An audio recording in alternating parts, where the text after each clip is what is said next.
Moses Itauma got the job done. He got Mike Balogun out of there in the second round. And that was an explosive, exciting fight while it lasted.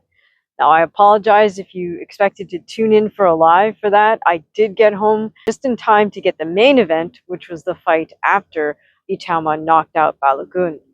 But let's take a quick look at a recap of Balogun and Itauma. Well, it more or less, I think, went the way a lot of us expected, with Itauma getting an early knockout. But let's look at specifically how that went down. And now in this matchup between two heavyweight southpaws, in round one, Itauma was able to hurt Balogun right in the early part of round one with a straight left hand. You could see Balogun's legs wobble a little bit, and he stumbled as he moved back towards the ropes.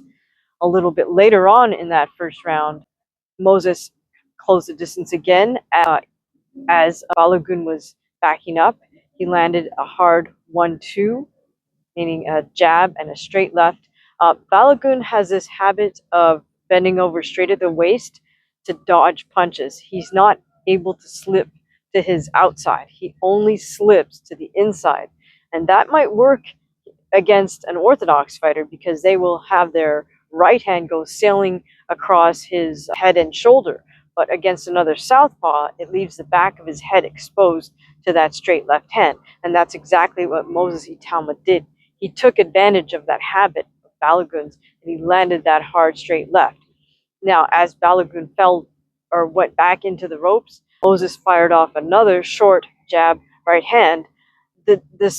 Jab left hand. Now, the hard shot, right, the left hand kind of missed and hit obliquely, but I feel it was really that jab, which was almost more like a straight reverse punch at that point, because Balogun started moving to his right, and that short jab of Moses Itauma was what put him down.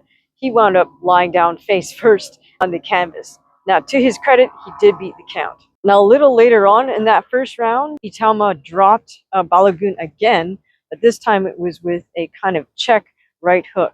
Now, this was a little foreshadowing, right, of what's going to happen in the second round. But if you notice again, towards the end of the first round, Moses again throws that check right hook, and it just barely misses. So you could tell he's starting to hone in on that counter right hook shot as Balogun's attacking him. So Balogun goes back to his corner between the first and second rounds. He already knows the kind of what he's up against in Moses Itauma. Itauma's corner tells him simply to just stay relaxed and to keep setting up his shots, and that's exactly what happened in the second round. Now, I guess a little bit surprised that Balogun came out at the beginning of the second round kind of deciding to be a bit of a boxer more, because he noticed he was bouncing on his feet and he was trying to use little steps in and out, and that's really playing right into Moses Itauma's game, because Balogun doesn't understand distance, as I said in my pre-fight breakdown. That's because he's a football player. He's not a fighter. He doesn't understand subtle distances. He understands impact. He understands closing distance rapidly, but he doesn't understand distance in terms of inches. Itauma is masterful with his distance, and so what Itauma did was just throw again that check right hook, and he dropped Balogun flat on his back right at the start. It was like the first 15 seconds of the second round. That was basically the first punch both men threw. They threw simultaneous right hooks, but Moses caught Balogun, dropped him flat on his back. And to his credit, again, Balogun rose to beat the count. Ref asked him if he wanted to continue. He indicated that he was game.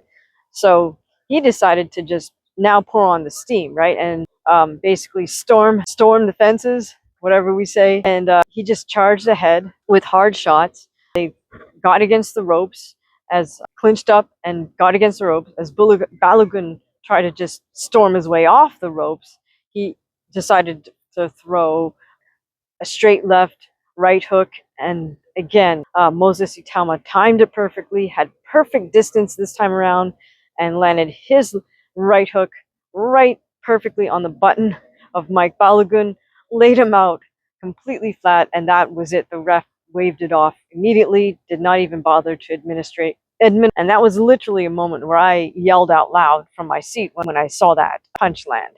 That was truly incredible stuff. That's a classic boxing KO.